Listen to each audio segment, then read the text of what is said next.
చిన్న చిన్న వాటికి కృంగిపోకు, చిన్న చిన్న వాటికి భయపడిపోకు. కొన్నిసార్లు చాలా పెద్ద పెద్ద సమస్యలు తట్టుకుంటాయి గుండెలు, కానీ చిన్న మాట ఏమన్నా అంటే, చిన్న చిన్న మాట ఏమన్నా ఎవరైనా అంటే అంత పెద్దవి తట్టుకున్న గుండె ఇలాంటి చిన్న వాటికి ఏమవుతుందండి, కొన్నిసార్లు తట్టుకోలేకపోతూ ఉంటాయి. కానీ జ్ఞాపకం చేసుకో, నీ దేవుడు శక్తిమంతుడు.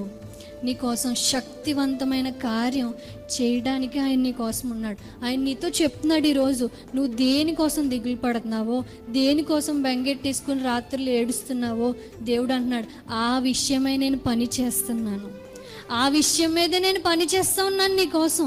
నీ జీవితంలో ఒక కార్యం చేయాలని, నీ జీవితంలో కూడా నువ్వు ఆనందించే రోజులు నువ్వు చూడాలని, నీ జీవితంలో కూడా అందరూ నువ్వు అనుకుంటున్నావు అందరూ ఆనందంగా ఉన్నారు, నేను ఎప్పుడు ఆనందంగా ఉంటాను, అందరికీ అవుతున్నాయి, వాళ్ళ ప్రార్థనలు అయిపోతున్నాయి, వాళ్ళకి ప్రార్థనలు జవాబు వస్తున్నాయి, నాకే ఎందుకు రావట్లేదని కృంగిపోతున్నావేమో. దేవుడు అంటున్నాడు, నీ జీవితంలో ఒక శక్తివంతమైన కార్యం చేసి నిన్ను తృప్తిపరచబోతున్నాడు. ఎవరైతే